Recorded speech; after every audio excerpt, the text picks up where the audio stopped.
Feliz por poder servi-los na mesa do Senhor. Eu tenho uma palavra de Deus para compartilhar com você. Eu quero convidar você a abrir sua Bíblia no Evangelho de Mateus, no capítulo 4. E nós vamos ler do verso 1 até o verso 10. Mateus capítulo 4, de 1 a 10. O texto sagrado diz: a seguir Jesus foi levado pelo Espírito ao deserto para ser tentado pelo diabo. E depois de jejuar 40 dias e 40 noites teve fome. Então o tentador, aproximando-se, disse a Jesus: se você é o Filho de Deus, mande que essas pedras se transformem em pães.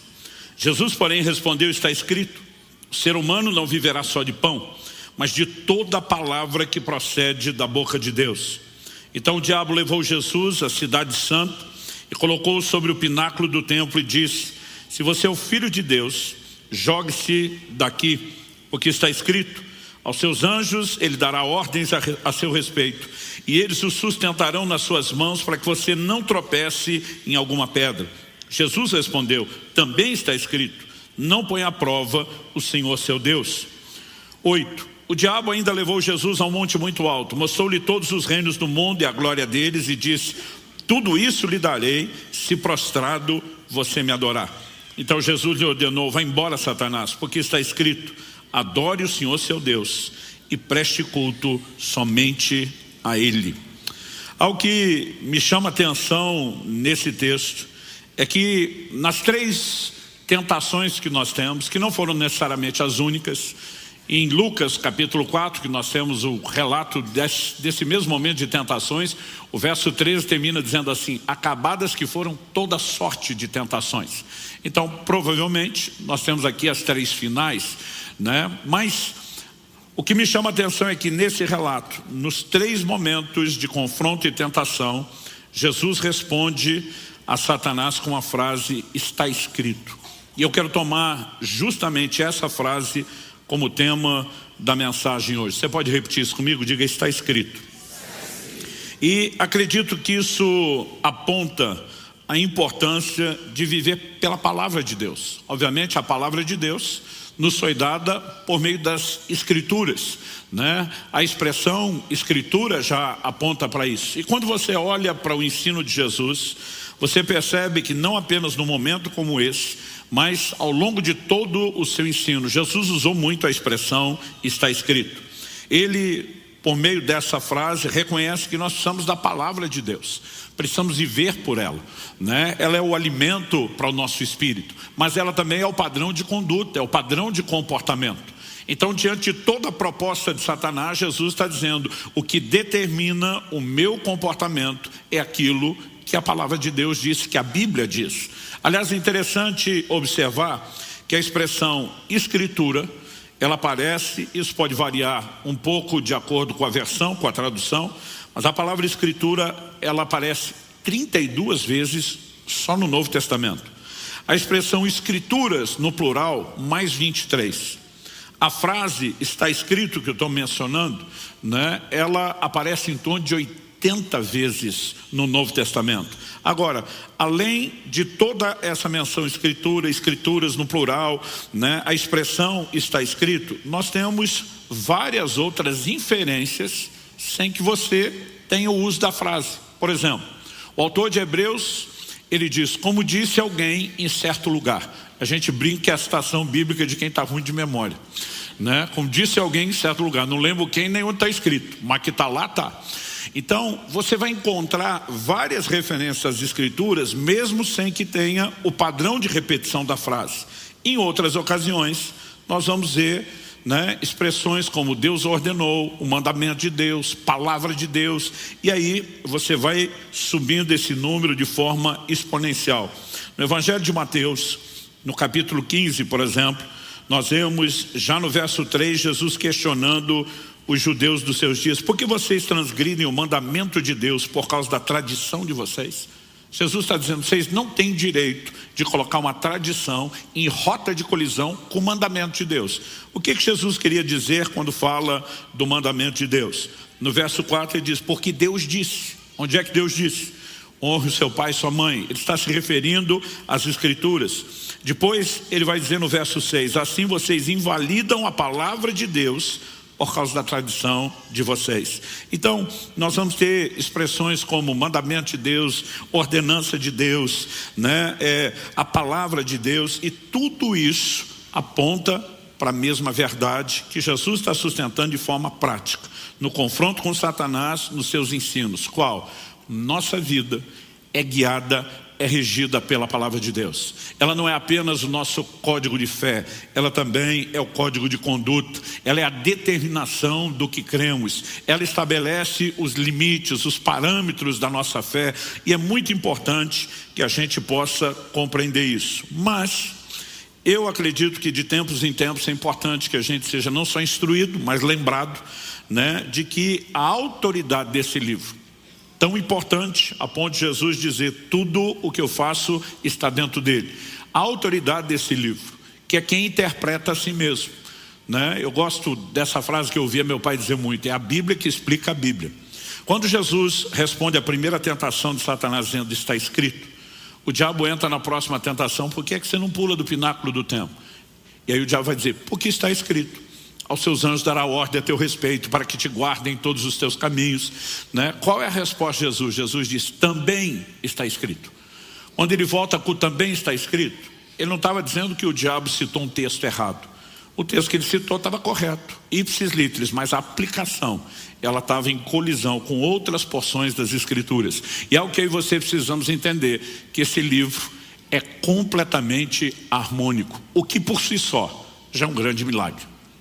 Como se você simplesmente, né, começa a avaliar a produção desse material, e daqui a pouco nós já vamos dar o detalhe de quanta gente, em quanto tempo participou, contribuiu, usadas por Deus para nos fornecer esse material, como nós podemos ter algo que ao longo da história, não apenas, né, nunca pode ser descredibilizado, como pelo contrário, sustenta a sua autoridade, porque fala antecipadamente de coisas que ainda iriam acontecer. Nós já temos muitas profecias que se cumpriram à risca e temos outras que seguem se cumprindo. Então, ao que eu e você precisamos reconhecer é que há uma autoridade por trás desse livro. E essa autoridade é a sua inspiração divina. Você pode dizer amém? Então, quando eu pergunto se pode dizer amém, você pode dizer posso ou não posso. Eu não tinha pedido para vocês falar amém, estou brincando, vamos lá. E 2 Timóteo, é que normalmente eu tenho que pedir 2 vezes, vocês responderam tão rápido, tão intenso, que eu fiquei até impressionado.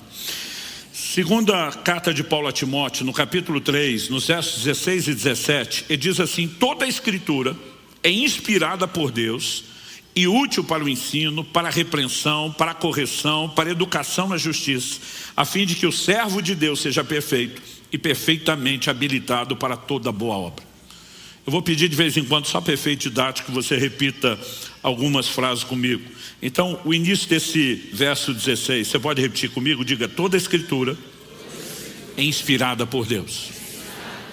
Então, gente, para nós o importante não é só reconhecer Escritura inspirada, mas toda Escritura é inspirada por Deus. Então, olhamos para esse livro e reconhecemos a inspiração divina. E de vez em quando eu tenho pessoas que me abordam, que questionam, mas o livro foi escrito por homens. Eu digo, é lógico, não foi Deus que desceu, escreveu com o seu dedo, como fez com as primeiras, né, 2 tábuas de pedra que ele confiou a Moisés. Mas, embora ele tenha levantado e usado pessoas, a Bíblia nos mostra que foram pessoas inspiradas por Deus. Na segunda epístola de Pedro, no capítulo 1, nos versos 20 e 21, a Bíblia diz assim, primeiramente, porém, saibam que nenhuma profecia da Escritura provém de interpretação pessoal, porque nunca jamais qualquer profecia foi dada por vontade humana. Entretanto, homens falaram da parte de Deus, movidos pelo Espírito Santo. Então, se puder, repita comigo, falaram da parte de Deus, movidos pelo Espírito Santo. Então, nós temos uma participação, obviamente, dos homens que foram inspirados, como diz Paulo a Timóteo, movidos pelo Espírito Santo, como diz Pedro. Mais de 40 pessoas estão entre o grupo de escritores, num período de mais de 1.500 anos, de culturas, línguas, profissão, formação, status sociais completamente diferentes.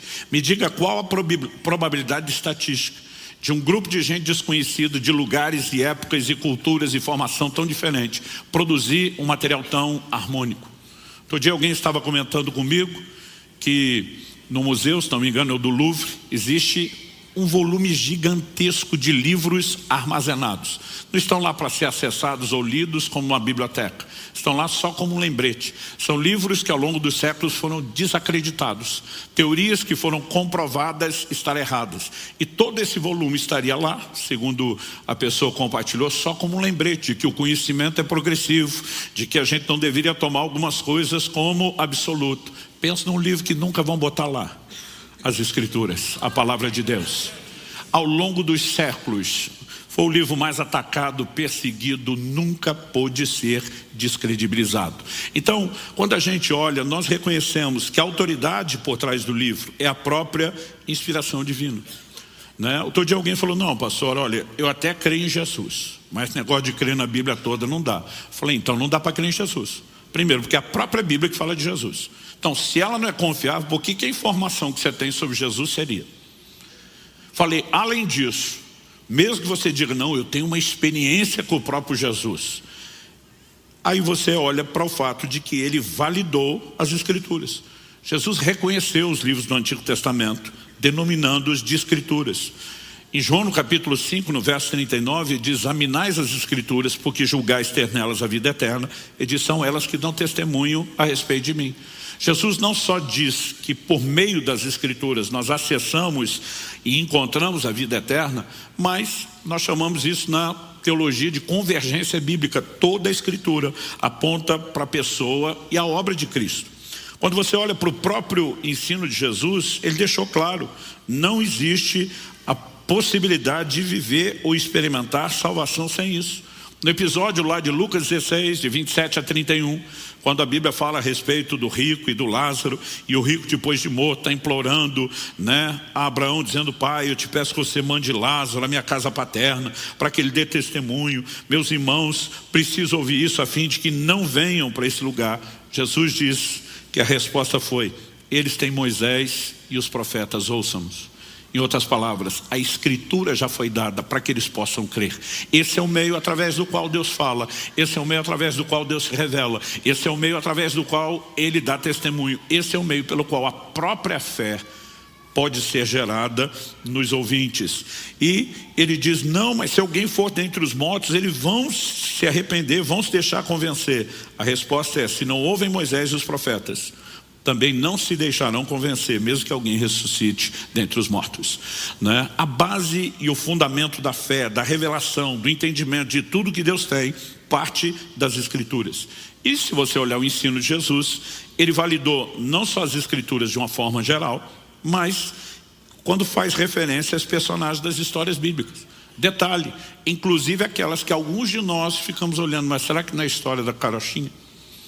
Jesus fala, outro dia um falou para ele, não pastor, eu creio assim na Bíblia quase toda, mas negócio de Adão e Eva não dá para engolir, né? Eu falei, Jesus falou sobre Adão.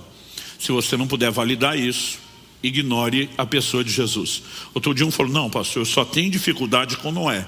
Eu falei, Jesus falou a respeito de Noé, do episódio do dilúvio, né? Falou a respeito de Ló, ele falou a respeito, o que inclui a destruição de Sodoma e Gomorra, ele falou a respeito de Moisés, Davi, de Salomão, de Daniel, de Jonas. Outro dia alguém falou, pastor, o senhor acredita mesmo que o peixe engoliu Jonas? Eu falei, se a Bíblia dissesse que o Jonas engoliu o peixe daquele tamanho, eu também acreditaria. Então, você simplesmente não pode olhar para Jesus, os seus ensinos, e ignorar que ele fundamentou, baseou tudo por meio da própria Escritura.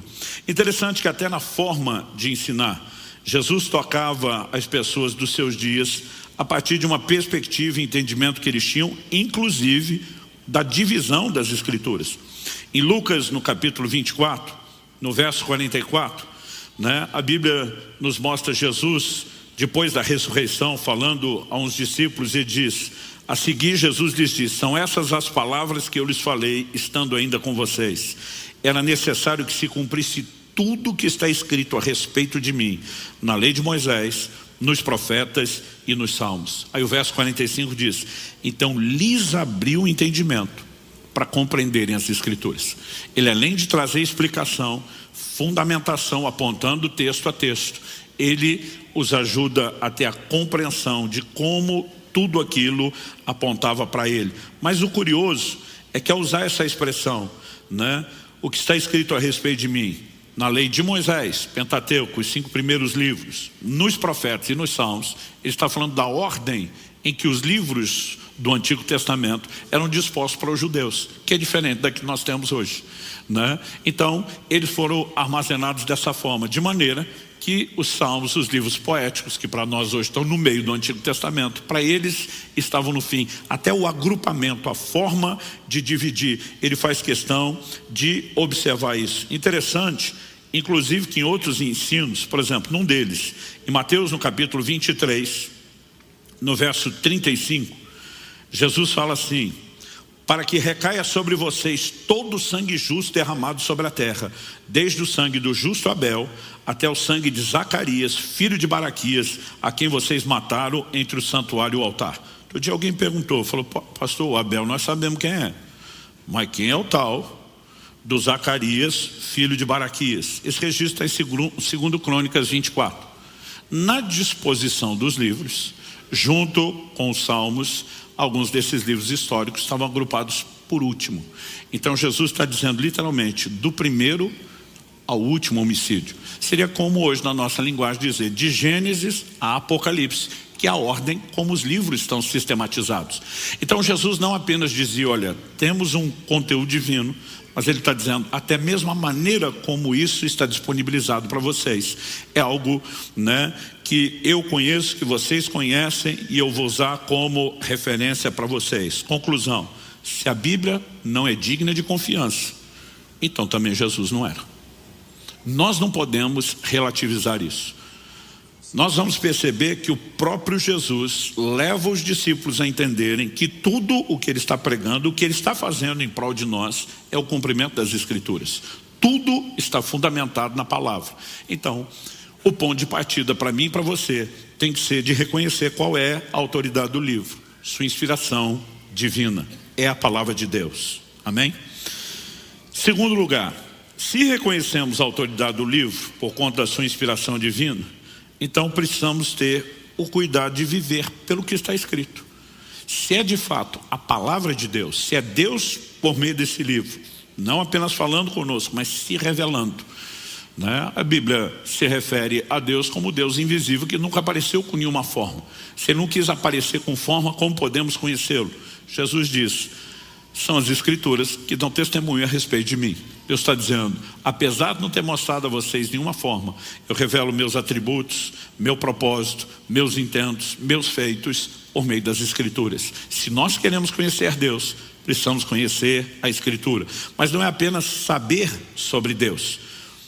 Quando Jesus responde diante de Satanás, vez após vez, está escrito, ele está dizendo, ela não pauta apenas o credo doutrinário, ela determina a nossa conduta. E esse era um fundamento claro desde o Antigo Testamento, desde a Velha Aliança. Deixa eu ler para você Josué, capítulo 23.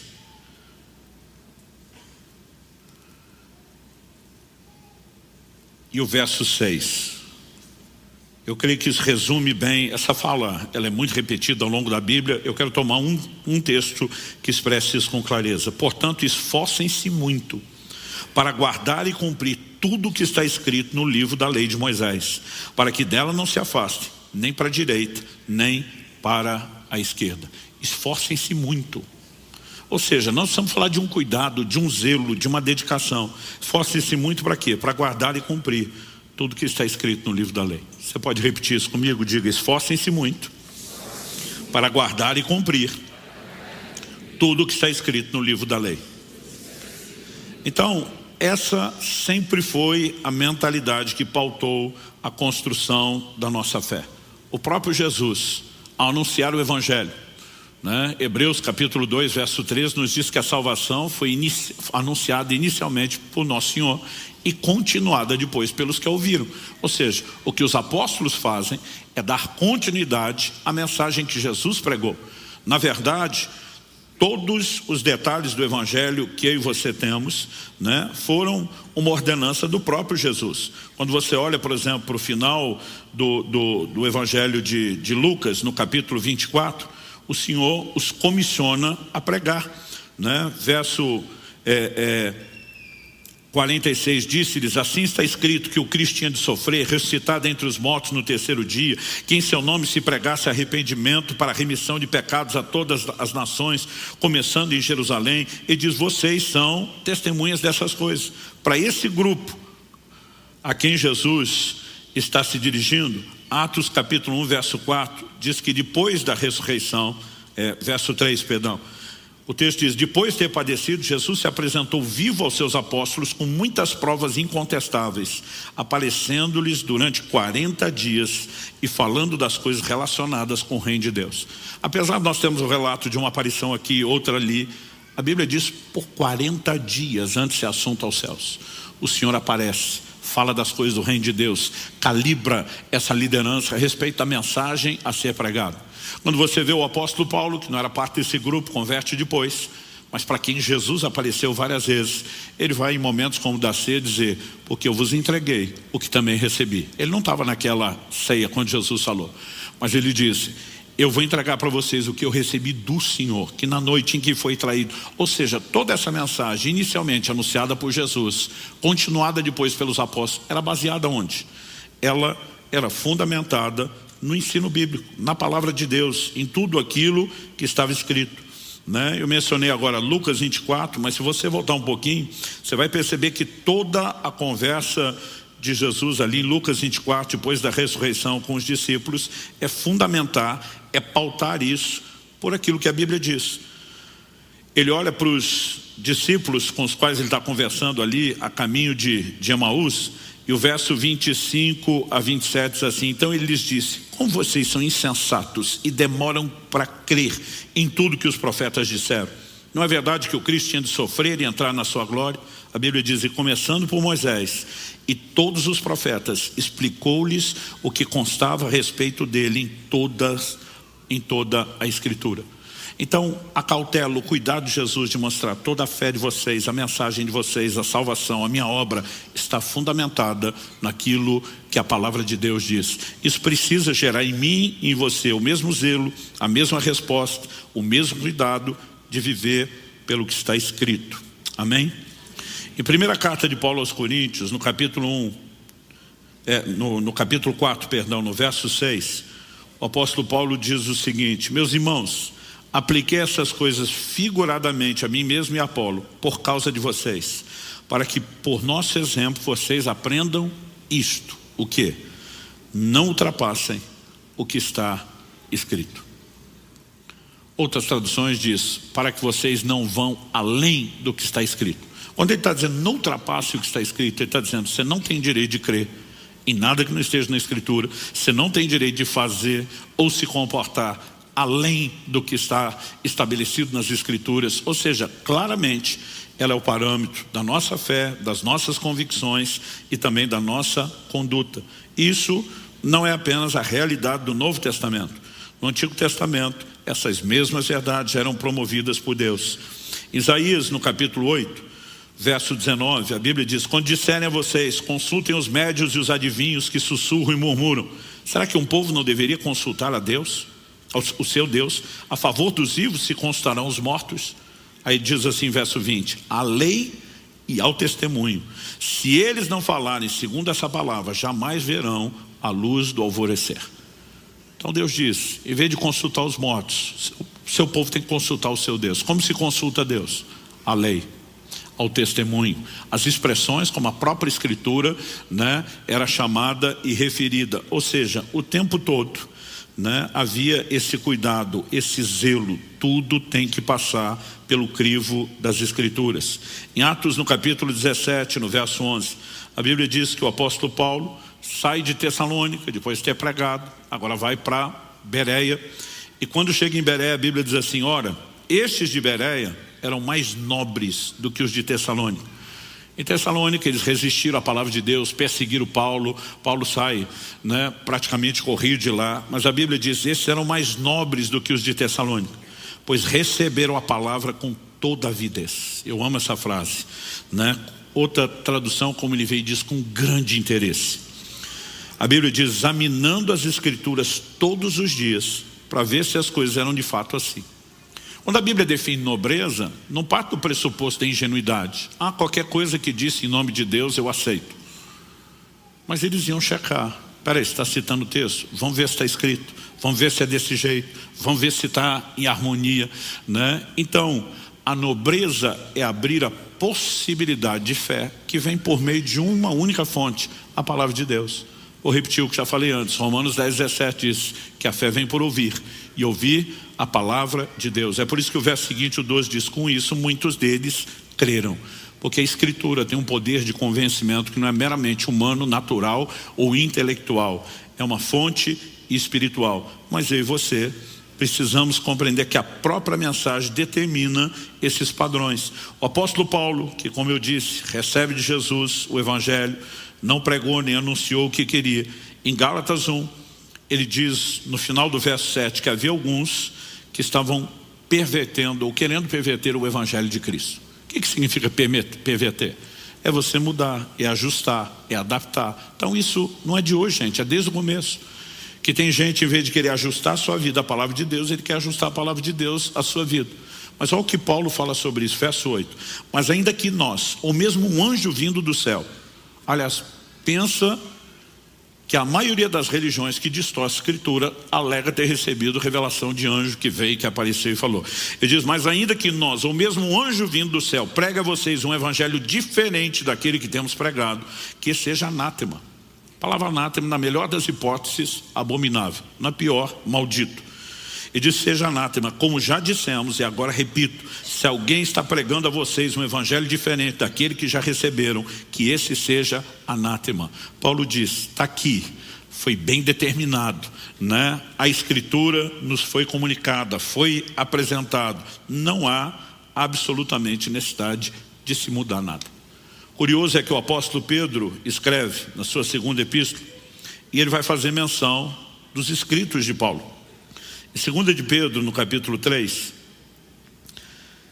ele diz nos versos 15 e 16, considerem a longanimidade de nosso Senhor como oportunidade de salvação, como também o nosso amado irmão Paulo escreveu a vocês, segundo a sabedoria que lhe foi dada. Ele reconhece Paulo como um instrumento que estava abençoando, orientando a igreja, com uma sabedoria singular recebida de Deus. E diz no verso 16, ao falar a respeito desses assuntos, como de fato costuma fazer em todas as suas cartas. Nelas, há certas coisas difíceis de entender. Para nós que estudamos, o apóstolo Paulo, e encontramos um monte de coisa difícil de entender, o consolo é dizer que até Pedro achava difícil. Mas eu acho que Pedro não está falando só do nível pessoal. Pedro sabe que existem níveis distintos de maturidade.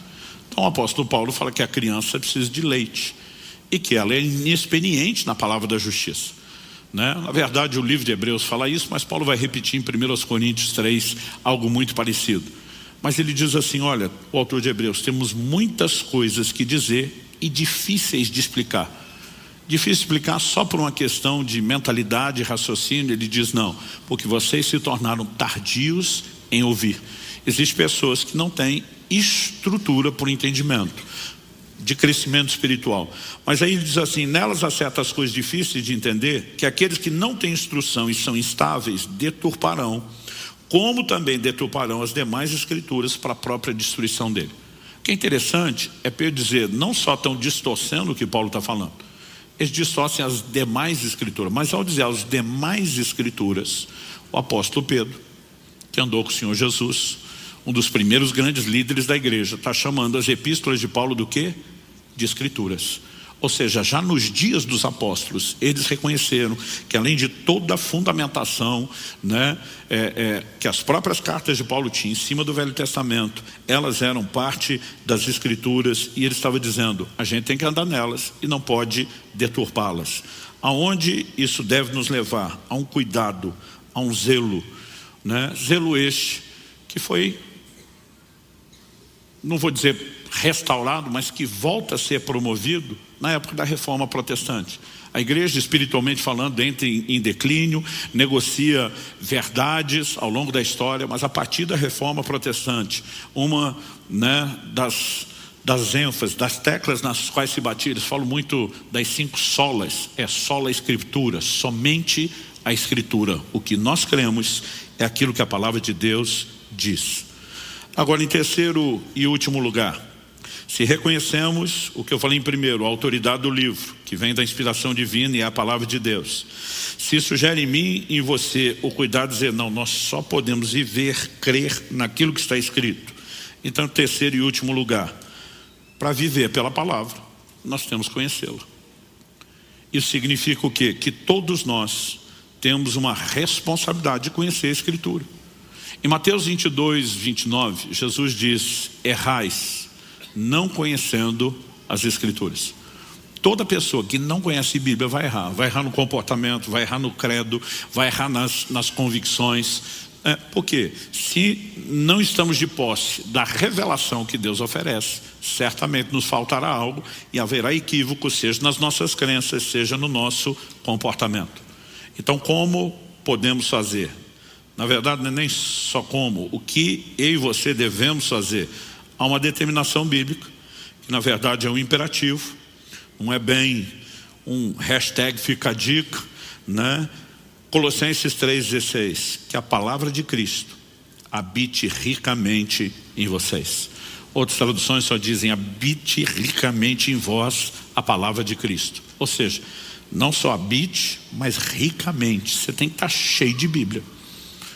Eu li uma ilustração no livro quando era ainda adolescente, honestamente não tenho certeza de que livro foi, mas o autor dizia que o crente tem que estar cheio de Bíblia, como uma esponja está cheia de água. Quando você pega uma esponja que está assim totalmente encharcada, onde você cutuca, sai o quê? Água. Transborda aquilo do qual está cheio. E ele dava um exemplo. Cada vez que o diabo tentou tentar Jesus, resvalava nele e saiu o quê? Está escrito, está escrito, está escrito. Até porque a boca fala do que está cheio, o coração. E nós precisamos que a palavra de Deus habite ricamente em nós. Agora, não vai ser transferida por download automático, quando você dorme, por osmose, nada disso. Isso significa que se está escrito, nós temos que ler. De vez em quando ouço dizer, não gosto de ler. Eu digo, olha, tem um monte de coisa que você pode até dizer que não gosta, mas não dá para não fazer. E ler é uma delas. Mesmo que você não queira ler tudo, no mínimo tem que ler Bíblia. E nós precisamos aprender a importância de ler a palavra de Deus, de meditar nela e além, de estudar. Estudar a capacidade de sistematizar, de questionar, né, de poder enxergar o quadro maior além das afirmações isoladas. Então deve haver uma via de leitura bíblica que deveria ser diária. Antigamente as pessoas não tinham acesso à Bíblia como eu e você temos. Aí Deus diz no livro de Deuteronômio, o rei que se assentar no trono tem que ter uma cópia da lei. Era luxo de poucos. Além dos sacerdotes que faziam cópias manuais, as pessoas não podiam cada um ter sua própria Bíblia. Mas Deus diz que quem vai governar o povo tem que ter. Por quê? Deus diz para que leia o livro da lei todos os dias da sua vida. Então não era uma determinação para todo mundo quando ninguém tinha acesso. Agora, a partir da Revolução Gráfica de Gutenberg, quando a Bíblia se torna um livro popular, cai na mão do povo, né? Nós começamos lentamente a viver uma revolução. Hoje você não precisa nem de matéria impressa, você baixa download gratuito no telefone, aonde você quiser, nos seus dispositivos eletrônicos. Então assim, o acesso é muito fácil, mas nós precisamos valorizar, começando a leitura, depois partindo para a reflexão, mas tem que envolver estudo. Quando Jesus diz, examinais as Escrituras, ali está falando de estudo dedicado, minucioso. Então, nós precisamos desse processo. E, honestamente, eu fico olhando para muito crente que espiritualmente está desnutrido. A palavra é alimento para o seu espírito, a palavra é alimento para a sua fé, mas não abre Bíblia. E por mais que a gente seja uma igreja que dá ênfase e ensina aqui aos domingos, meu querido, você malemar vai sobreviver na sua fé só com uma hora de ensino semanal. Aliás, Quanto mais você lê e medita na palavra, melhor você pode agir com a nobreza dos bereanos. Vamos ver se realmente está lá. Vamos ver se as coisas realmente são assim. Então, nós temos que nos encher da palavra. Você pode dizer amém? Um dia alguém me perguntou: pastor, o senhor começou a estudar a Bíblia por causa do seu chamado para ensinar? Falei, não. Eu comecei a estudar a Bíblia porque eu queria viver. Eu queria experimentar. E depois, empolgado com o que eu estava experimentando, eu comecei a ter o desejo de repartir. Foi só lá na frente que eu entendi o chamado de Deus. Mas interessante que até sobre isso a Bíblia fala. Esdras capítulo 7, verso 10, fala de Esdras, o grande sacerdote reformador do período pós-exílio de Babilônia. E a Bíblia diz: porque Esdras pôs no coração o propósito de buscar a lei do Senhor, cumpri-la e ensinar em Israel os seus estatutos e os seus juízos. Então, um propósito tríplice. Em primeiro lugar, buscar a lei do Senhor, tem que conhecê-la. Por quê? Porque senão eu não posso cumprir. Como é que eu vou praticar e viver pela palavra se eu não conheço? Mas além de buscar, agora que eu conheço, poder praticar, depois de viver, transbordar, ensinar, compartilhar. Então Deus quer que a gente busque, Deus quer que a gente viva a palavra, e Deus quer que a gente transborde a palavra. Nada disso será possível sem o primeiro passo do buscar. Eu vejo crentes às vezes com 10, 15, 20 anos de vida cristã que falam: não, eu nunca li a Bíblia de capa a capa. Eu digo: como assim? Como isso é possível? Porque simplesmente a pessoa olha, principalmente o livro impresso aquele tamanho, diz muita coisa, né? A menos que você entenda que pode parcelar. Quando meu filho Israel, de vez em quando eu conto essa história aqui, fez 6 anos de idade, não foi algo que a gente planejou. Eu dei para ele o que eu chamei de uma Bíblia de gente grande, porque antes disso a gente dava histórias ilustradas, resumidas, naquele livro que a criança consegue absorver. O dia que ele nasceu, eu dei de presente uma Bíblia inteira, versão integral, mas era uma versão mais difícil. Aos 5 anos de idade, minha esposa é uma pedagoga, começou a ensinar meus filhos a ler. Ou seja, quando Israel fez 6 anos, a leitura já era razoavelmente boa. Então eu dei de presente para ele uma versão mais fácil. Se não me engano era uma Bíblia Viva, não me lembro qual versão, mas uma versão sem muita palavra rebuscada, difícil. Falei: filho, agora você já pode ler Bíblia de gente grande, e esse vai ser o seu presente de aniversário. Ele olhou para mim e fez a pergunta: pai, o que eu preciso para ler a Bíblia em 1 ano? Eu nunca tinha exigido isso dele, mas talvez ele ouviu a gente fazer comentários na igreja. E eu falei: filho, vamos fazer a conta? A Bíblia tem 1189 capítulos. Dividido pelos 365 dias do ano, a conta dá 3,25. 3 capítulos e 1/4 de capítulo por dia. Falei: para controlar esse 1/4 é difícil. Então, primeiro eu dei uma orientação, depois achei melhor a segunda. Falei: de segunda a sexta, dia de aula, você lê 3 capítulos. Sábado e domingo, que não tem aula, você lê 4.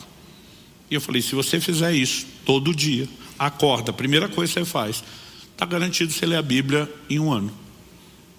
Faltavam uns 15, 10 dias para ele completar o aniversário de 7 anos e terminou de ler a Bíblia a primeira vez. Se uma criança lê a Bíblia em 1 ano, não me diga que você não dá conta. Outro dia eu falei: não, pastor, minha vida é corrida. Eu falei: parcelo, 1 capítulo de manhã, 1 no almoço e outro antes de dormir. Não é possível que você diga que não tem tempo.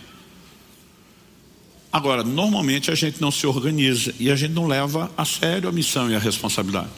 Aos 7 anos ele leu a Bíblia a segunda vez. Aos 8 anos ele leu a Bíblia a terceira vez.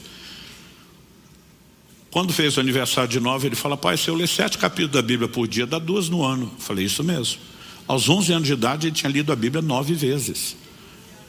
Ele me perguntou: quantas vezes o senhor já leu? Eu falei: é melhor parar de contar, que isso só deixa os outros orgulhosos. Então, eu e você podemos nos organizar. Sabe, de tempos em tempos nós temos um momento aqui como 100 dias na palavra. Vamos ler a Bíblia toda em 100 dias. Não significa que esse tem que ser o seu estilo sempre. Eu, por exemplo, no início de cada semestre, eu tenho me dedicado nos últimos anos a um jejum prolongado. Na maioria deles, eu leio a Bíblia toda durante o período do jejum. Para ler a Bíblia em 40 dias, tem que ler 30 capítulos por dia em média. E eu tenho me dedicado a isso. Não significa que isso tem que ser sempre. Mas a gente precisa se organizar, se estimular. Para quê? Para que a palavra habite ricamente em nós. Quem está entendendo? Então, assim, desde já eu quero encorajar vocês, não só a lerem mais a Bíblia, mas em momentos onde a gente faz uma movimentação, né, como essa de chamar a igreja, é para que a gente possa fortalecer a consciência, possa fortalecer, né, esse bom hábito. Além do benefício pessoal, do conhecimento, do alimento que você recebe para o seu espírito e para a sua fé, é lógico, como eu disse, o propósito final é que isso também não pare em nós e possa ser compartilhado. E só consegue compartilhar quem tem aquilo para poder oferecer. A gente mencionou antes em 2 Timóteo 3,16 que toda a escritura é inspirada por Deus. Mas a Bíblia diz que o ensino é útil para correção, para repreensão, e a Bíblia diz para que o homem de Deus seja completo e perfeitamente habilitado para toda boa obra. Então a palavra vai trabalhar em nós, vai nos transformar. Jesus em João 17, na oração sacerdotal, como a gente chama, ele ora pelos seus discípulos e diz: Pai, santifica-os na verdade. E diz: tua palavra é a verdade.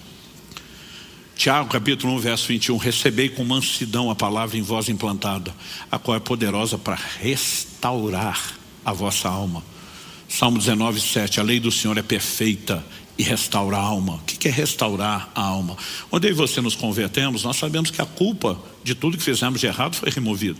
Mas vamos ser honestos, gente, muitos de nós trazemos marcas enormes na alma. E não existe nada que seja tamanha fonte de cura e restauração emocional como a palavra de Deus. Ela não vai gerar alinhamento só no comportamento. Ela vai trazer cura, restauração nas emoções. Quem está entendendo? Nós precisamos disso. É inegociável. Então, ao olhar declarações como essa tão repetida na Bíblia, está escrito, a pergunta é: eu e você tem uma capacidade de, diante do dia a dia, seja diante de tentações, diante de escolhas, poder dizer está escrito? Porque se eu e você não gastarmos tempo com a palavra, nós não vamos conseguir chegar lá. Em 1 de Pedro, no capítulo 3, a Bíblia nos chama a estar sempre prontos e preparados, ou seja, é uma responsabilidade. Pronto e preparado para quê? O texto diz, 1 de Pedro 3,15, pelo contrário, santifiquem a Cristo como Senhor no seu coração, estando sempre preparados. Diga comigo, sempre preparados. Estando sempre preparados para responder a todo aquele que pedir razão da esperança que vocês têm. Tem gente que até crê, mas sequer consegue compartilhar ou explicar a sua fé, ou sequer consegue sobreviver a ataques contra a sua fé. Eu sonho com um dia, e eu oro, onde nossa escola bíblica fica aqui congestionada, o povo disputando vaga, ansioso para aprender, porque de alguma forma isso, gente, não reflete só um desafio de agenda, reflete uma falta de reconhecimento de importância. Se entendemos o que é esse livro, nós vamos, como o salmista, dizer: quanto amo a tua lei. Eu não consigo acreditar um crente que diz que ama a Bíblia, mas não abre, não estuda, não se interessa, não fala a respeito dela. Então ela precisa voltar a ocupar um lugar de importância na minha e na sua vida. O apóstolo Paulo escreve aos Coríntios, ele fala da reconciliação que nós recebemos em Cristo, mas ele vai dizer que o mesmo Deus que nos reconciliou em Cristo nos confiou a palavra da reconciliação. Basicamente a Bíblia está dizendo que nós somos reconciliados com Deus para reconciliar outros, repartindo a mesma palavra que nos alcançou. Aliás, a gente tem um mote aqui, né, relacionado ao nome da igreja, Alcance, que é em cima de Filipenses 3,12. Paulo diz: eu prossigo para alcançar aquilo pelo qual fui alcançado. E a gente usa a expressão alcançados para alcançar. A gente poderia dizer reconciliados para reconciliar, né? A mesma palavra que alcançou a mim e você tem que transbordar de mim e de você para a vida de outros. Mas para isso nós vamos ter que familiarizar com o livro. Quem está entendendo, diga amém. Não vim aqui te apontar o dedo, te acusar de estar lendo pouco, mas eu quero te encorajar a fazer mais. Mesmo aqueles de vocês que amam a palavra, que amam as escrituras, nós podemos nos dedicar mais ao estudo, à compreensão, não apenas para ter informação, não apenas para fortalecer o credo doutrinário, mas para viver plena transformação e para que a gente não seja enganado. Quando você olha desde o Éden, qual é a manobra de Satanás quando você vê a conversa dele com Eva? Ele diz: por que você não come da árvore? Não, Deus disse. Não foi bem isso que Deus disse. É sempre uma tentativa de distorcer a escritura. Na tentação de Jesus nós vemos a mesma coisa, ele tentando aplicar de forma distorcida a escritura. Agora, o curioso é que a Bíblia nos adverte de que a mesma manobra segue sendo repetida.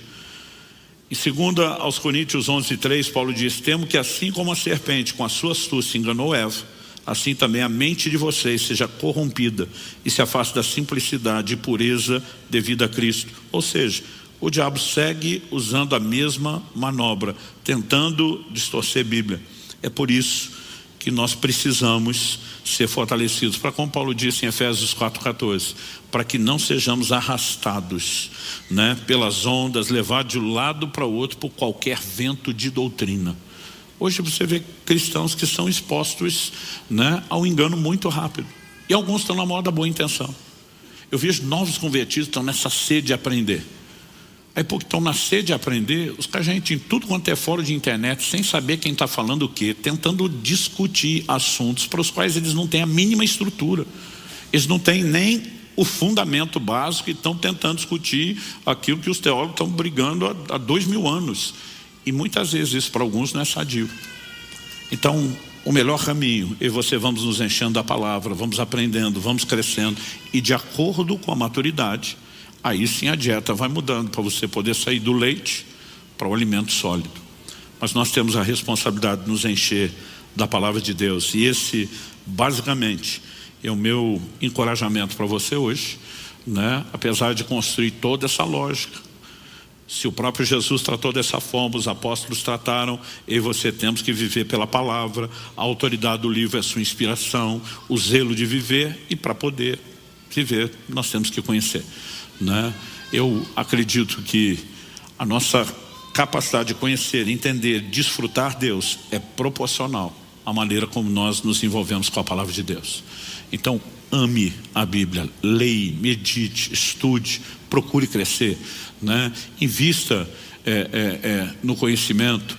A gente o tempo todo está recomendando materiais que te ajudam no conhecimento bíblico. Temos uma escola, temos muitas coisas que apoiam essa estrutura. Mas tem que começar do seu envolvimento pessoal e diário com a própria Bíblia. Você recebe essa palavra em nome de Jesus? Vamos ficar em pé para parecer que está acabando.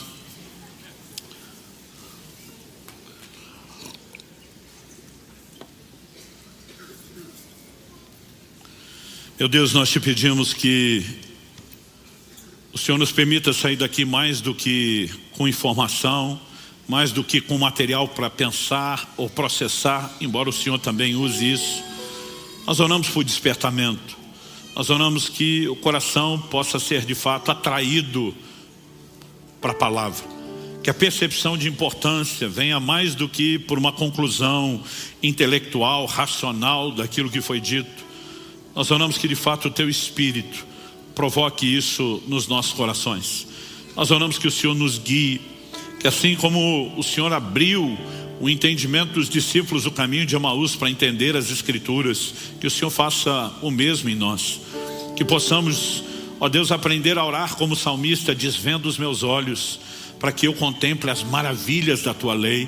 Que o nosso relacionamento com a Bíblia não seja apenas o cumprimento de uma obrigação, o esforço religioso de algo sem sentido ou sem emoção. Pai, nós oramos que possamos cavar cada vez mais fundo e experimentar cada vez mais a compreensão que o Senhor tem, a fé que provém das Escrituras, a convicção, a santificação, as experiências que virão por meio dela. Conduze-nos. Nós oramos em nome do Senhor Jesus. Que aquilo que o Senhor começou não só a falar, mas a fazer, transborde, valendo desse culto, dessa reunião, siga crescendo até cumprir plenamente o seu propósito. Nós te pedimos em nome de Jesus. Amém. Amém.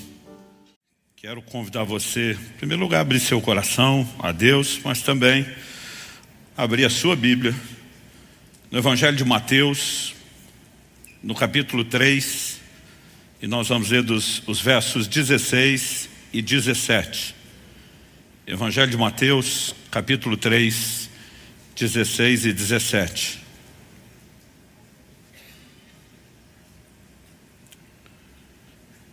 Eu vou ler na Nova Almeida Atualizada, e esse texto vai ser nosso ponto de partida e também o trilho no qual a gente vai se organizar em termos de pensamento, de linha de raciocínio. E antes disso, eu gostaria de orar com você. Pai, pedimos graça e favor do alto, clamamos a orientação, a direção do Teu Espírito Santo. Te pedimos, ó Deus, não nos deixe entregues meramente a uma rotina de reflexão e nem apenas ao poder de análise meramente humano, natural, que essas reflexões podem produzir. Nós queremos ir além desses benefícios. Nós oramos pela boa mão do Senhor nos tocando, pelo Espírito da verdade nos conduzindo. Nós oramos por mais do que clareza de ação. Nós oramos por uma fé que seja inspirada. Nós oramos que os olhos do nosso entendimento sejam iluminados pela Tua palavra e pelo poder que dela emana.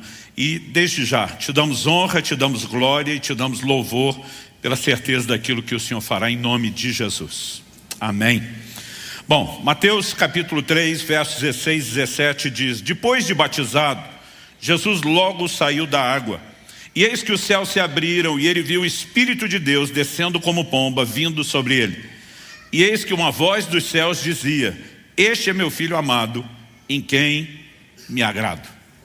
Um evento extraordinário, espetacular, onde Jesus, como disse a João Batista, não apenas cumpre com toda a justiça de Deus, o que incluía a necessidade de ser batizado, ainda que ele não precisasse do batismo de arrependimento como os demais, mas os céus abertos, a visão do Espírito descendo sobre ele, numa forma corpórea como pomba, que não é só dele. João Batista, também sabemos pelo Evangelho de João, tem a mesma visão, o mesmo sinal, mas essa voz audível, essa declaração pública, que Deus faz a respeito de Jesus, seu Filho.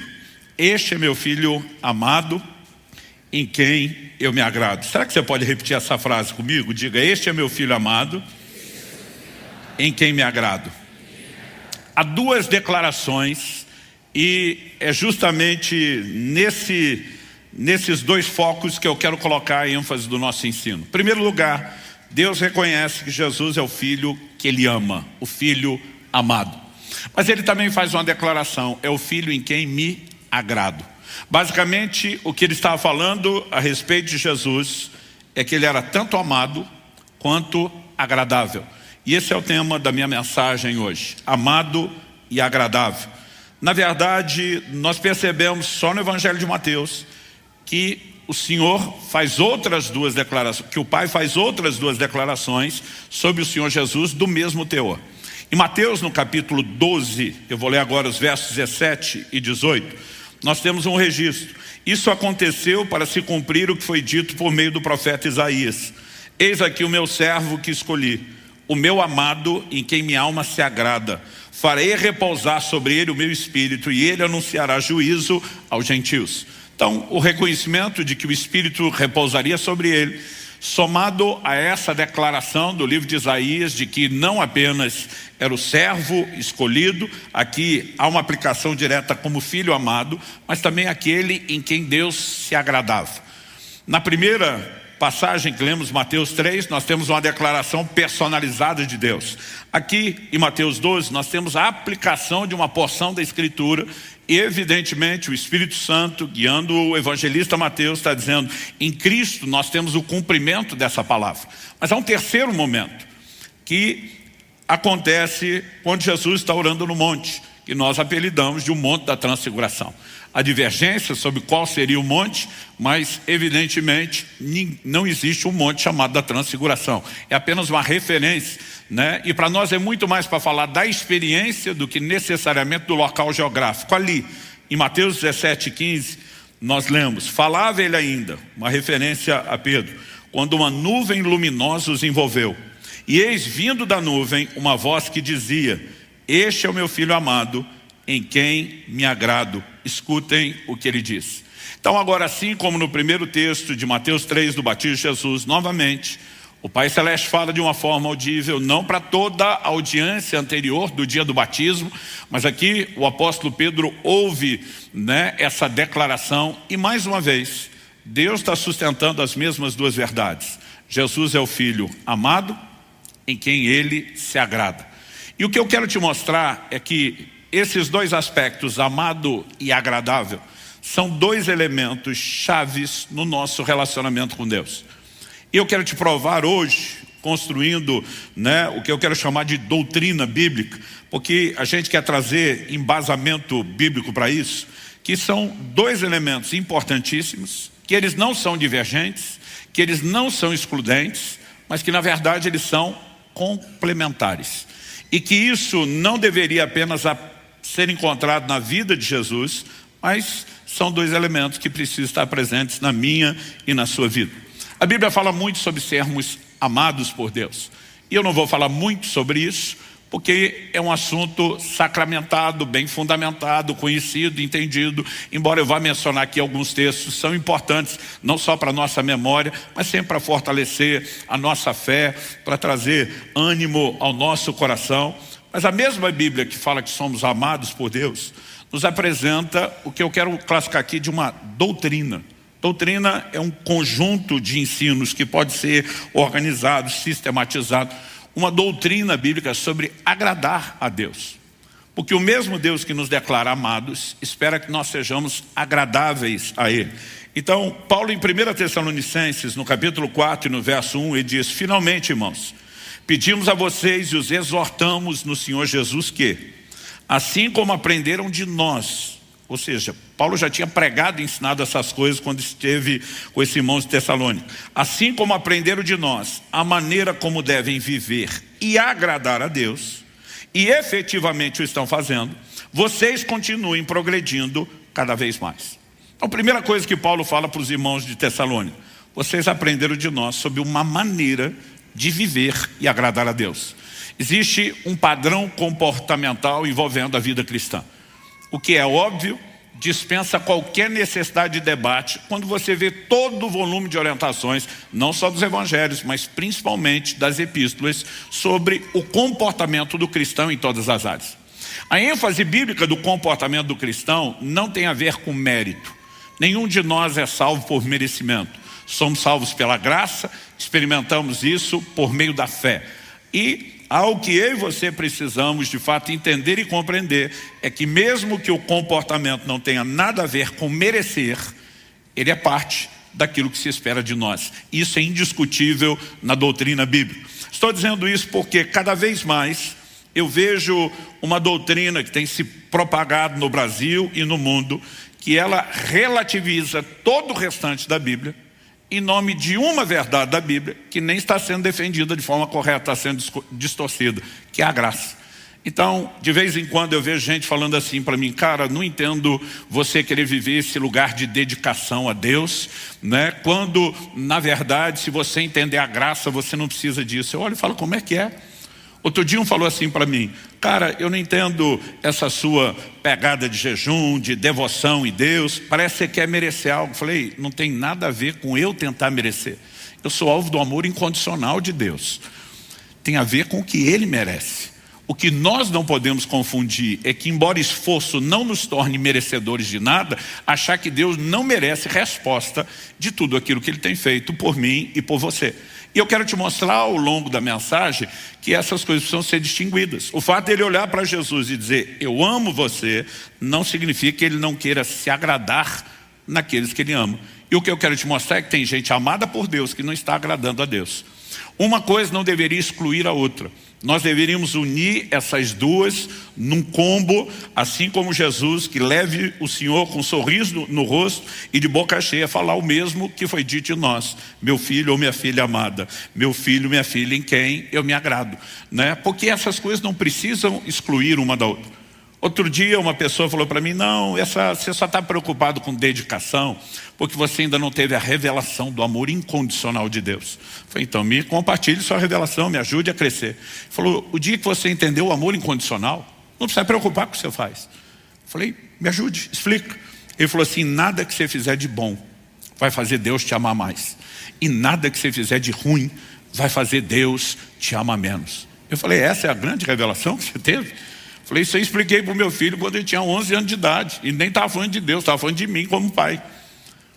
Meu filho chega da escola, toda a linguagem corporal mostra que ele está com medo de conversar comigo. Ele baixa o olhar, não consegue me encarar, as pernas estão tremendo, né, que nem vara verde. Naquela época do bimestre, que os alunos têm que trazer para os pais o boletim escolar. Eu nem precisei de revelação. A linguagem corporal toda dizia. Quando eu vi toda a dificuldade, eu falei, por acaso você tem na sua mochila um boletim com nota vermelha? Ele ficou apavorado, porque era a primeira vez que isso tinha acontecido. E o culpado, basicamente, eu estava acreditando que era eu mesmo.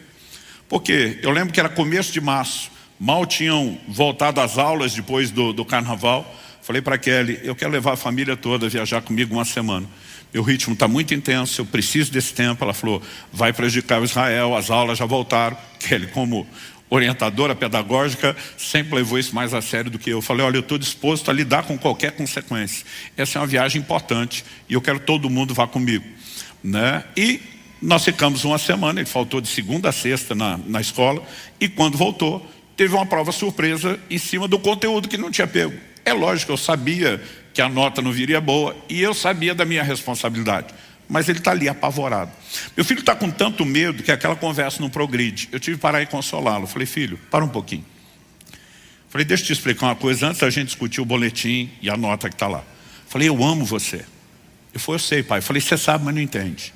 Falei, eu não te amo pelo que você faz. Eu não te amo pela sua performance. Eu te amo porque você é. Você é meu filho. Eu falei, então preste atenção. Nada que você fizer de bom vai fazer eu te amar mais. Nada que você fizer de ruim vai fazer eu te amar menos. Pensa no rostinho que iluminou com o consolo. Aquele desespero foi saindo. Mas ao mesmo tempo que o consolo foi chegando, eu vi uma cara de malandragem entrando. Ele não perguntou, mas estava estampado na testa dele. Era evidente que ele estava pensando, então liberou geral? Porque se nada que eu fizer de bom faz o senhor me amar mais, e nada que eu fizer de ruim faz você me amar menos, por que é que eu vou me preocupar com o comportamento? Falei, agora, antes de você falar essa bobagem que você está pensando agora, preste atenção, se você quer me agradar, a conversa é outra. Você não será menos amado por uma nota menor.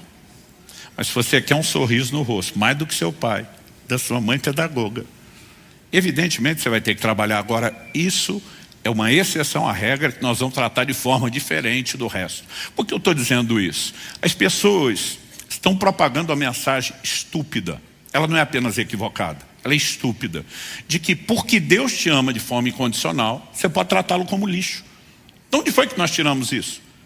Que porque somos amados, nós não precisamos honrar a Deus. Qual é o maior mandamento destacado por Jesus na Escritura? Amarás o Senhor teu Deus de todo o teu coração, com toda a tua alma, com todo o teu entendimento. Agora, eu amo Ele de todo o coração, mas não preciso me preocupar em tratá-lo bem? Que amor é esse?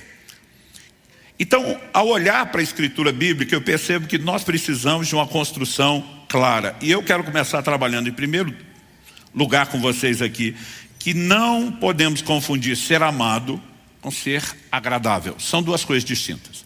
Em primeiro lugar, ser amado, como eu disse, doutrina sacramentada. Não precisamos falar muito, mas como eu disse, faz bem para o coração, fortalece a fé. Lembramos, João 3,16, Deus amou o mundo de tal maneira que deu seu Filho. E de tal maneira, você lê assim, amou tanto, tão loucamente, tão absurdo e apaixonadamente, né? Deus amou o mundo de tal maneira que deu seu Filho unigênito, para que todo aquele que nele crê não pereça, mas tenha a vida eterna. Você vai olhando para as Escrituras, me permita citar, só em Romanos, nós temos pelo menos 5 declarações que tinham que deixar eu e você extasiados com o amor de Deus. E por ordem, eu vou seguir a sequência cronológica de aparecimento das frases. Romanos 1,7, a todos os amados de Deus que estão em Roma. Ele está ainda endereçando a carta no início da saudação inicial. A todos os amados de Deus que estão em Roma, chamados para ser santos. Primeiro somos chamados de amados de Deus, isso é inquestionável. Mas não é porque somos amados por Deus que não somos chamados a responder ao Deus que nos amou e salvou, com um crescimento de santidade. Segunda coisa, Romanos, ou declaração 5,8. Mas Deus prova o seu próprio amor para conosco pelo fato de Cristo ter morrido por nós quando ainda éramos pecadores. Então agora, não só é um amor intenso, absurdo, doido, mas também nós temos um amor incondicional. Ele nos amou quando éramos pecadores. O mesmo capítulo 5, eu não vou ler todos os versículos, diz que Ele nos amou quando ainda éramos seus inimigos. Paulo vai dizer, pode até ser que pelo justo alguém se anime a morrer, mas Ele nos amou quando éramos seus inimigos. Ou seja, o amor de Deus não depende do nosso comportamento. Ele é incondicional. Quantos são gratos a Deus por isso? Em Romanos, no capítulo 8, no verso 32, a Bíblia mostra se Deus já fez o que fez, até onde Ele está disposto a ir. Romanos 8, 32, Paulo diz, se Deus não poupou, nem mesmo a seu próprio Filho, antes o entregou por amor de nós, como não nos dará juntamente com Ele todas as coisas? Traduzindo, se Deus deu Jesus, Ele faz qualquer loucura por você, crente. O amor de Deus é imensurável. E é por isso que em Romanos 8,35 Paulo pergunta, quem nos separará do amor de Cristo? Então esse amor é incondicional, esse amor, né, é absurdo, imensurável, esse amor é infinito, eterno e incessável. E depois de fazer a pergunta, quem nos separará do amor de Cristo, no verso 35, do 37 ao 39 de Romanos 8, Paulo diz, em todas essas coisas, porém, somos mais que vencedores por meio daquele que nos amou. Na hora de se referir por meio de quem somos vencedores, eu só poderia dizer por meio de Deus, por meio do Senhor, mas por meio daquele que nos amou. E aí ele retoma o assunto da pergunta, quem nos separará do amor de Cristo? Porque eu estou bem certo, e essa convicção, essa revelação tem que estar dentro de cada um de nós, do amor incondicional, do amor incessante, do amor infalível de Deus, porque eu estou bem certo de que nem a morte, nem a vida, nem os anjos, nem principados, nem as coisas do presente, nem do porvir, nem os poderes, nem a altura, nem profundidade, nem qualquer outra criatura poderá nos separar do amor de Deus que está em Cristo Jesus nosso Senhor. Amados por Deus. Entender isso mexe profundamente com o seu senso de identidade, com a sua percepção de valor. E é inquestionável que Deus não apenas nos ama com amor incondicional, mas que Ele também não faz acepção de pessoas. A gente viu que a maior expressão do amor de Deus leva a Deus doar Jesus para a salvação de todo mundo. Quem Deus deseja seja salvo. 1 Timóteo 2,4 diz que Deus deseja que todos se salvem e cheguem ao pleno conhecimento da verdade. Então Ele nos ama a todos igualmente. Atos capítulo 10, verso 34 e Romanos 2,11 diz que Deus não faz acepção de pessoas. Deus não faz distinção. Deus não trata um diferente do outro. Ou seja, Deus não ama mais a um do que a outro. Traduzindo, Deus não tem filhos prediletos. Eu sempre brinco que eu não aceito a ideia de Deus ter filho predileto, a menos seja eu. Aí eu abro uma exceção. Não, mas brincadeira à parte, o que eu e você precisamos entender, tudo que Deus já manifestou, expressou do amor dele por um, é o que todo mundo tem direito.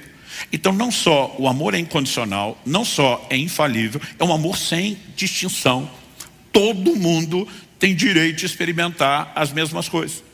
Agora, a pergunta é, embora todos sejam igualmente, infalivelmente e incondicionalmente amados por Deus, todo mundo está agradando a Deus?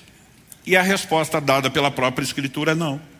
Romanos capítulo 8, verso 8 diz que os que estão na carne não podem agradar a Deus. Não só não agrada, mas não podem agradar a Deus. A mesma Bíblia diz em Hebreus no capítulo 11, no verso 6, sem fé é impossível agradar a Deus. E ele não está falando apenas de ausência total de fé do incrédulo que nunca se converteu. É todo um discurso e um ensino para que os crentes se movam em fé. Mas quando você chega em Efésios 4,30, evidentemente agora ninguém pode dar desculpa de que não, essa coisa de estar na carne não agrada a Deus, sem fé, é tudo incrédulo. Paulo escreve em Efésios 4,30 e diz o seguinte, não entristeçam o Espírito Santo de Deus, no qual vocês foram selados para o dia da redenção. Quem foi selado com o Espírito Santo? Os salvos. Ele está dizendo, não entristeça.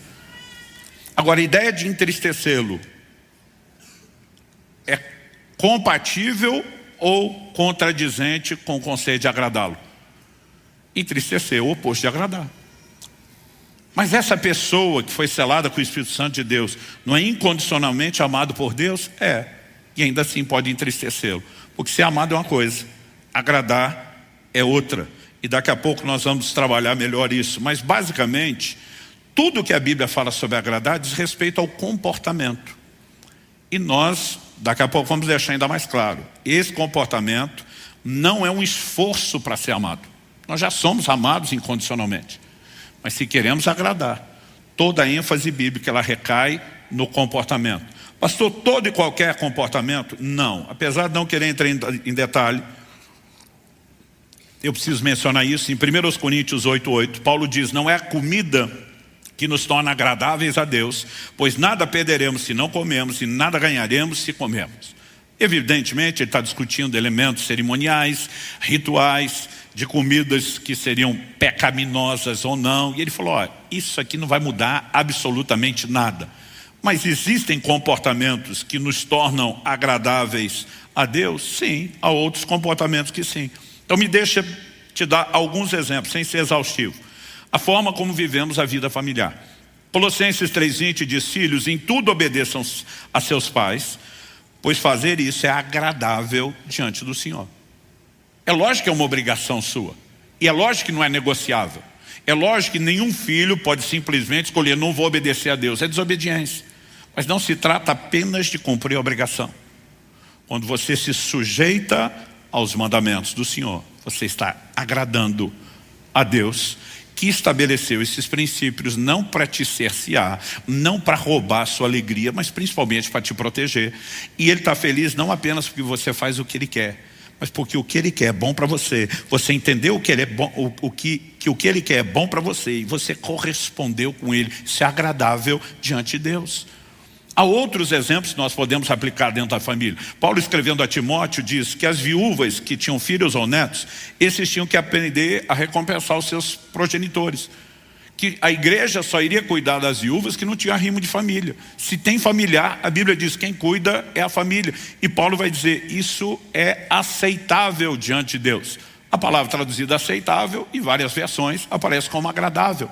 Porque quando nos movemos dentro dos princípios divinos na vida familiar, nós vamos agradar a Deus. Mas pastor, só o relacionamento familiar, com aquela turma que a gente tem consanguinidade, que ama ou deveria amar? Não. A forma como você relaciona com todo o corpo de Cristo e a família da fé também entra nisso. Romanos 14, de 15 a 18, diz assim, se o seu irmão fica triste por causa do que você come, você já não anda segundo o amor. Não faça perecer por causa daquilo que você come, aquele por quem Cristo morreu. Até hoje tem gente que defende certas liberdades, não importa se isso vai atropelar a consciência do mais fraco. E Paulo está exortando isso. Ele diz, não seja, pois, difamado aquilo que vocês consideram bom, porque o reino de Deus não é comida nem bebida, mas justiça, paz e alegria no Espírito Santo. E aquele que desse modo serve a Cristo é agradável a Deus e aprovado pelas pessoas. De que modo serve a Cristo? Respeitando os seus irmãos, respeitando consciências, ainda que sejam mais imaturas, com elementos carnais, com falta de clareza doutrinária, mas escolhendo andar em amor em vez de promover contenda ou escândalo. Ah, pastor, então é a forma como a gente relaciona com a família e com a família da fé? Não, a maneira como a gente relaciona com toda a sociedade, o que vai incluir, inclusive, os não cristãos. 1 de Pedro 2, 19 e 20 diz, porque isso é agradável a Deus, que alguém suporte tristezas, sofrendo injustamente por motivo de sua consciência para com Deus. Pois que glória há se pecando e sendo castigados por isso, vocês suportam com paciência. Se entretanto, quando praticam o bem, vocês são igualmente afligidos e o suportam com paciência. Isso é agradável a Deus. Ele diz, você vai relacionar com pessoas, já pode ter conflito no âmbito familiar, de gente que se respeita e ama. Já pode ter conflito no âmbito da família da fé. Ele diz, o que esperar quando você está relacionando com gente que não caminha nos mesmos valores? E diz, mas mesmo que você apanhe sem merecer, mesmo que te persigam, que você, tendo feito bem, seja difamado, e diz, suporte com paciência. O próprio apóstolo Pedro, nós paramos aqui no verso 20, mas se você continuar lendo, ele evidentemente estabelece um padrão comportamental que é inspirado no quê? No próprio Senhor Jesus. Depois de falar o que ele falou no verso 19 e 20, no 21 ele diz, porque para isso mesmo vocês foram chamados, pois também Cristo sofreu no lugar de vocês, deixando exemplo para que vocês sigam os seus passos. Exemplo de sofrimento. Significa que eu e você temos que ir para a cruz morrer do jeito que ele morreu? Não. Aqui outro sofrimento. Qual? 22. Ele não cometeu pecado, nem foi encontrado engano em sua boca, pois ele, quando insultado, não revidava com insultos, quando maltratado, não fazia ameaças, mas se entregava àquele que julga retamente. Quando você olha para o padrão bíblico, existe uma forma de relacionar, inclusive quando você pode estar sendo injustamente acusado, que você diz, Senhor, o Senhor conhece meu coração, minha conduta, eu me entrego a você que julga retamente, e eu não vou retribuir o mal com o mal. Eu escolho seguir o exemplo de Jesus. Manter a boquinha fechada, ser crente, manter um sorriso no seu rosto. O texto está dizendo que isso é agradável a Deus. Dá para entender isso?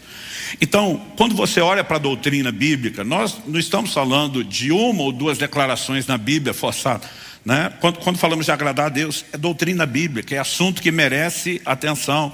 A forma como você se entrega ao serviço do Senhor. Em 2 Timóteo, no capítulo 2, no verso 4, o apóstolo Paulo diz: nenhum soldado em serviço se embaraça com os negócios dessa vida, porque o seu objetivo é agradar aquele que o recrutou. Então, a gente vai viver nesse mundo, não tem como sair desse mundo, não tem como evitar os negócios dessa vida. A gente diz: nossa vida não fica amarrada aqui a ponto de não poder servir a Deus. Por quê? Porque queremos agradá-lo. Toda essa questão de agradar é comportamental. Agora, dito isso, em segundo lugar, eu quero fazer uma pergunta.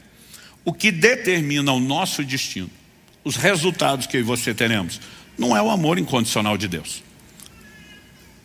Nós precisamos entender que são as nossas escolhas e a maneira como interagimos ou não com o amor incondicional de Deus. Porque o amor incondicional de Deus nos oferece um destino, mas não o determina. Então vamos lá para João 3,16. Deus amou o mundo de tal maneira que deu o seu Filho unigênito. O que ele está oferecendo? Um destino para nós. Qual? Para que todo aquele que nele crê não pereça, tenha vida eterna. Ele está dizendo: porque amo vocês de forma incondicional, estou oferecendo salvação. Agora, todo mundo é amado incondicionalmente por Deus, sem distinção, porque deseja todos se salvem. Mas todo mundo vai ser salvo? Não. Porque as pessoas não são salvas apenas porque são incondicionalmente amados. O amor incondicional oferece o destino, mas não determina. O próprio texto, a fala de Jesus diz: para que todo aquele que nele crê não pereça. Se crê, se você interagir, você abraça o destino oferecido pelo amor incondicional. E se não crê, João 3,18 diz: não crê, está condenado. Porque não é o amor incondicional que determina, oferece, mas não determina o seu destino, nem os resultados. E aqui nós precisamos entender que é nesse elemento de interação que agradar a Deus entra. Ou seja, a decisão de agradá-lo e não o fato incontestável de ser amado é que determina o estilo de vida que você vai ter. Quais são os seus resultados? O apóstolo Paulo começa em 1 Coríntios 10, falando para uma igreja de gentios da nova aliança, fundamentado no tempo da graça. Não quero, irmãos, que ignoreis que os seus pais, aí vai falar desde os patriarcas, daquela geração que sai do Egito, e ele vai estabelecer que toda a forma de Deus lidar com eles é um paralelo para a forma como ele trata conosco. Ou seja, ele não está, como alguns querem, em nome da graça, descartando todo o Antigo Testamento e dizendo que não há correlação ou aplicações do lado de cá. E aí você tem um paralelo interessante. Por exemplo, quando Deus tira aquela geração de israelitas do Egito, né, da escravidão, com o propósito de levá-los à terra prometida, ele diz que isso é uma manifestação do amor dele. Deuteronômio 4, versos 37 e 38. Falando de Deus, da parte de Deus, Moisés diz: porquanto amou teus pais, escolheu a sua descendência depois deles, te tirou do Egito, ele mesmo, presente e com grande força, para lançar diante de ti nações maiores e mais poderosas do que tu, para te introduzir na sua terra e te dar por herança, como hoje se vê. Por que é que Deus os tira de lá e quer introduzir na terra que mana leite e mel? Porque amou vocês, amou os seus pais. Então, esses israelitas eram amados por Deus, inquestionavelmente. Agora a pergunta é: entraram na terra prometida? Resposta: não. A próxima pergunta: por que não? 1 Coríntios, capítulo 10, verso 5 diz: mas Deus não se agradou da maioria deles, razão pela qual ficaram prostrados no deserto. Eram amados a ponto de receber a oferta de um destino de entrar na terra prometida. Mas porque Deus não se agradou deles, eles não experimentaram o destino que ele, no seu amor incondicional, ofereceu. E aliás, o verso seguinte, o 6, depois de falar que Deus não se agradou e essa é a razão pela qual ficaram prostrados no deserto, o verso seguinte, o 6 diz: ora, essas coisas se tornaram exemplos para nós. Que tipo de exemplo? Toda a lógica é que a gente não tropece como eles tropeçaram. Ou seja, que a gente não caia no engano de achar que porque somos amados não precisamos agradar. Quem está entendendo? Então, são questões distintas. E nós precisamos entender que agradar a Deus tem a ver com a conduta. Ser amado, não. Nada que você fizer, de bom ou de ruim, vai fazer você ser mais ou menos amado. Mas o que você faz de bom ou de ruim, vai agradar ou desagradar. E o departamento de agradar, embora não tenha a ver com mérito, tem a ver com conduta. E quando a gente fala da conduta, dá para dividir isso em dois elementos que precisam também ficar claros. Comportamento, que são as ações que externamos, e motivação. Razões que nem sempre aparecem, motivos interiores que nem sempre aparecem nas nossas ações externas. Vamos começar do comportamento. Colossenses 1, 9 e 10. Paulo diz: por essa razão também nós, desde o dia em que soubemos disso, não deixamos de orar por vocês e de pedir que transbordem do pleno conhecimento da vontade de Deus em toda a sabedoria e entendimento espiritual. Não deixamos de orar por você. Pensa num cara que está lutando em oração pelos colossenses. Por que motivo? Verso 10. Dessa maneira, orando por vocês, alcançando os resultados dessa oração, dessa maneira, poderão viver de modo digno do Senhor, para o seu inteiro agrado, frutificando em toda a boa obra e crescendo no conhecimento de Deus. Não só a Bíblia fala que é para agradar a Deus, mas para o inteiro agrado. Tem a medida cheia que dá para agradar. E isso, ele diz, tem a ver com viver de modo digno do Senhor. Daqui a pouco eu vou mexer nesse assunto e departamento, mas vale destacar isso. Quanto à motivação, em 1 Tessalonicenses 2, 3 e 4, o apóstolo Paulo diz: pois a nossa exortação não procede de erro ou de intenções impuras, nem se baseia no engano. Pelo contrário, visto que fomos aprovados por Deus a ponto de Ele nos confiar o Evangelho, assim falamos não para agradar as pessoas, e sim para agradar a Deus, que prova o nosso coração. Por que está falando do Deus que prova o coração? Eu for agradar as pessoas, você pode ter um comportamento externo teatral. E algumas questões de dentro podem não ser vistas ou percebidas. Mas Paulo está defendendo é o lado de dentro. E diz: a nossa exortação não procede de erro. Ele diz: não vem de intenções impuras, não tem engano. Ele diz: não tem teatro aqui. E ele falou: por quê? Porque a nossa preocupação não é agradar pessoas. Você pode agradar pessoas com teatro, escondendo motivações. Mas de Deus você não esconde motivação nenhuma. Ele conhece todas as coisas. E ele está dizendo: o que nós queremos é agradar a Deus, que examina profundamente o coração. Então, embora a gente fale de comportamento, temos que partir da premissa de que isso parte de um coração correto que transborda. Estou dizendo isso porque, como nunca, eu tenho visto grupos cada vez maiores e crescentes atacando todo e qualquer forma de ensino, de dedicação a Deus. Como se a gente estivesse ultrajando a graça, a fé, né? Como se a gente estivesse simplesmente tentando pregar merecimento. Quando nós falamos de uma resposta a Deus, nós não estamos falando do nosso mérito. Nós estamos falando do mérito dele. Então, nada que você fizer de bom vai te fazer merecedor de ser mais amado. Agora a pergunta é: o Deus que te amou incondicionalmente não merece ser bem tratado por você? Então você pode cuspir na cara dele, tratá-lo como lixo só porque você é incondicionalmente amado? Isso, além de ser antibíblico, não faz o menor sentido de qualquer perspectiva, né, de relacionamento. Somos chamados para um relacionamento com Deus. Então só porque Ele nos ama de qualquer forma, nós simplesmente não temos que tratá-lo bem? Onde ficaria, dentro dessa perspectiva, aquilo que Jesus classifica de um maior mandamento: amá-lo, não só amá-lo, de todo o coração, com toda a nossa alma, com todo o nosso entendimento, com todas as forças. Não é para amar, mas não é para agradar. Eu simplesmente fico tentando perceber o que é esse malabarismo doutrinário onde entramos. A coisa deveria ser simples desde o início. A Bíblia é a nossa regra de fé, prática e conduta. Você pode dizer amém? Então, ela determina o que a gente crê. Agora, as pessoas estão escolhendo como elas querem acreditar e viver, e depois que elas fecham um acordo sobre isso, agora vão tentar fazer a Bíblia dizer o que a gente acredita. E é evidente que esse monte de bobagem que vem sendo dito não se sustenta. O problema é que nós não queremos apenas pensar certo. Não queremos apenas nos colocar num lugar de dizer: não, aqui é um controle de qualidade doutrinária. O zelo pela doutrina é porque é ali que Deus externou o que Ele espera de nós. E nós queremos dar a Ele o que Ele espera de nós. Nós não queremos ser enganados. Mas que fique a advertência: o golpe está aí, cai quem quer. Isso não está na Bíblia, fique bem claro. Há lugar para esforço e dedicação na vida cristã. Quando falamos de ser amados, isso não fede, não cheira. Quando falamos de agradar a Deus, evidentemente, E como eu vou explicar daqui a pouco, não tem a ver com mérito. Mas antes de chegar lá, se há lugar para o esforço e dedicação, com certeza. Deus nunca falou contra a performance.